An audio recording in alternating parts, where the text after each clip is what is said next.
Congress party ने आरोप लगाया है कि नेशनल डिजास्टर और प्राकृतिक आपदाओं के लिए 2005 में बनाए गए नेशनल डिजास्टर मैनेजमेंट जो नेशनल डिजास्टर एक्ट के तहत बनाया गया था उसकी जानबूझकर सरकार अनदेखी कर रही है।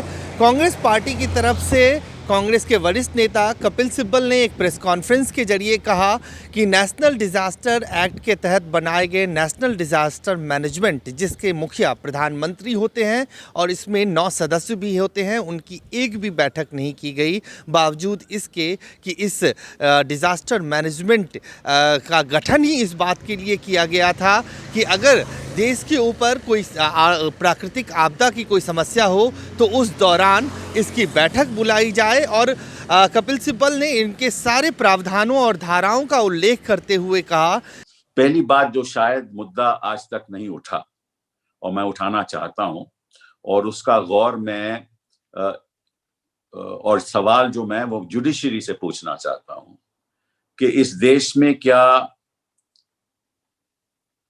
जुडिशियल सर्विसेज इसेंशियल नहीं है? डिलीवरी ऑफ जस्टिस क्या इसेंशियल नहीं है? हम कहते हैं कि भैया इसेंशियल कमोडिटीज, बिजली इज इसेंशियल, खाना पीना इज इसेंशियल, तो क्या justice delivery system is not essential? अब ये फैसला सरकार नहीं कर सकती क्योंकि जुडिशरी एक इंडिपेंडेंट एंटिटी है। तो मैं जुडिशरी से आग्रह करूंगा, इस देश की जुडिशरी से, चाहे भी किसी लेवल पे भी हो, कि आप देश के सामने एक प्लान रखिए कि किस तरह से हमारी जुडिशियल सर्विसेज एक एसेंशियल सर्विसेज के संदर्भ से उसको कैसे आगे ले जाया जाए। क्योंकि आम आदमी को ये नहीं मालूम अब मैं करूं क्या। मुझे रोज कोई ना कोई फोन करता है कि साहब हम क्या करें, सुप्रीम कोर्ट जाएं नहीं जाएं, सुप्रीम कोर्ट तय करेगी ये एसेंशियल है या नहीं है, ये मैटर लगेगा या नहीं लगेगा, कोई इसमें कोई मापदंड नहीं है। तो ये हमारा आग्रह है। दूसरी बात जो आपके सामने रखना चाहता हूं वो ये है कि प्रधानमंत्री जी ने कल पंचायती राज दिवस था, उस संदर्भ में प्रधानमंत्री जी ने पंचायतों से बात की और सलाह भी काफी दी। प्रधानमंत्री जी सलाह देने में तो बहुत ही काबिल हैं, कभी कभी हमारी सलाह लेते नहीं हैं, तो उनसे भी आग्रह करूंगा कि सलाह तो आप जरूर दीजिए, लेकिन कभी कभी सलाह कांग्रेस पार्टी की भी ले लीजिए। तीसरी बात मैं कहना चाहता हूं कि इस देश में जो आज के दिन कोविड के बाद जो सबसे इंपॉर्टेंट, सबसे महत्वपूर्ण मुद्दे जो सामने आएंगे आने वाले दिनों में, वो है शिक्षा का मुद्दा और स्वास्थ्य का मुद्दा। और मैं चाहूंगा प्रधानमंत्री जी से कि आने वाले दिनों में शिक्षा और स्वास्थ्य के संदर्भ में वो क्या करना चाहते हैं और उनका प्लान क्या है। तीसरी बात जो कहना चाहता हूं वो ये है कि अब आपने कहा और सही कहा कि हमें हमारे देश में हम लोगों को सेल्फ रिलायंट होना चाहिए। मतलब कि जो मेड इन इंडिया और मेक इन इंडिया की पॉलिसी है उसको आगे बढ़ाना चाहिए। लेकिन आज के दिन और पिछले 6 सालों में हम क्या देख रहे हैं? हम यही देख रहे हैं कि अगर राफेल बनना है तो वो फ्रांस से आएगा, वो HAL नहीं बनाएगी। और अगर जो हमारे सारे जो डिजिटल प्लेटफॉर्म्स हैं वो सारे बाहर के हैं।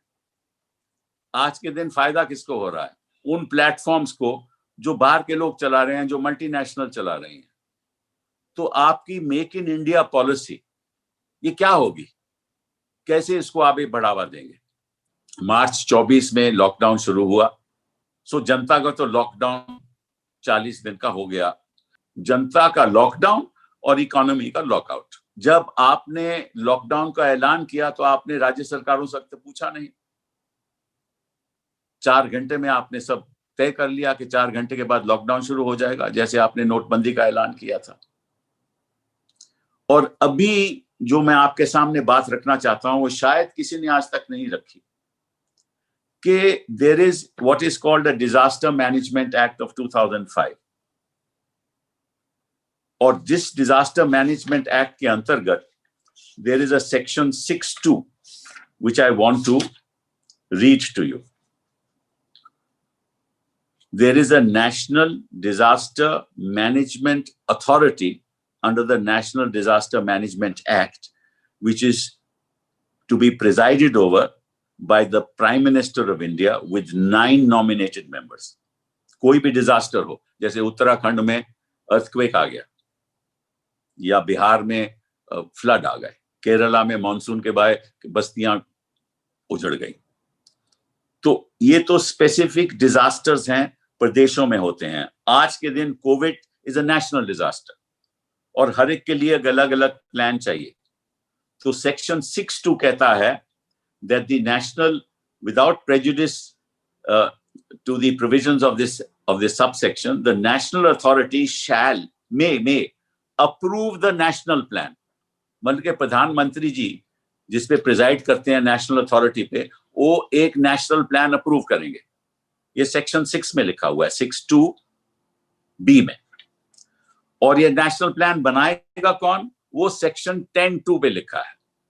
सेक्शन 10(2) कहता है that the National Executive Council कौन है? कि secretary government of India has a council, जो बाकी जो सेक्रेटरीज होते हैं गवर्नमेंट ऑफ इंडिया के, उस काउंसिल, उस कमिटी, काउंसिल नहीं, कमिटी है, वो committee under section 10(2)(b prepares the national plan to be approved by the national authority.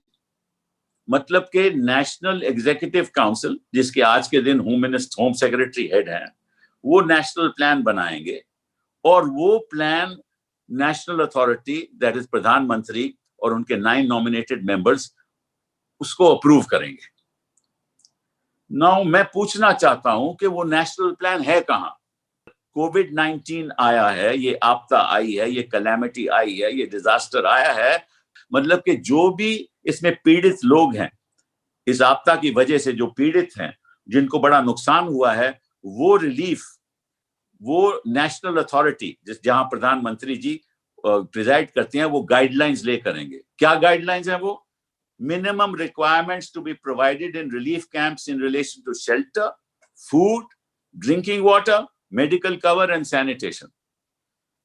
मतलब कि ये गाइडलाइंस कहेंगी कि जो मिनिमम स्टैंडर्ड से सबसे कम जो मिनिमम स्टैंडर्ड है शेल्टर का, मतलब कि कहां वो रहेंगे, खाने का, पानी पीने का, मेडिकल कवर, मतलब कि स्वास्थ्य के संदर्भ में क्या उनको कवर होना चाहिए, मिलना चाहिए, और सैनिटेशन, ये सब मिनिमम स्टैंडर्ड्स ले डाउन करेंगे।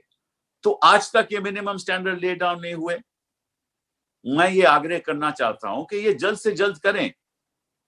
अभी तो इन्होंने कह दिया है कि भाई राज्य सरकार तय करे क्या करना है कि नहीं करना। राज्य सरकारों के पास तो पैसा तक नहीं है।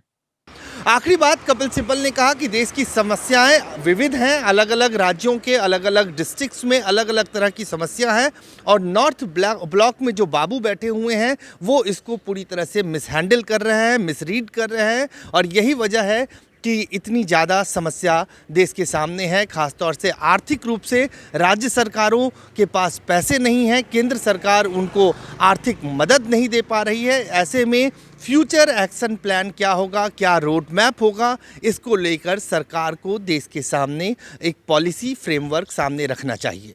अजय झा, गो न्यूज़, दिल्ली।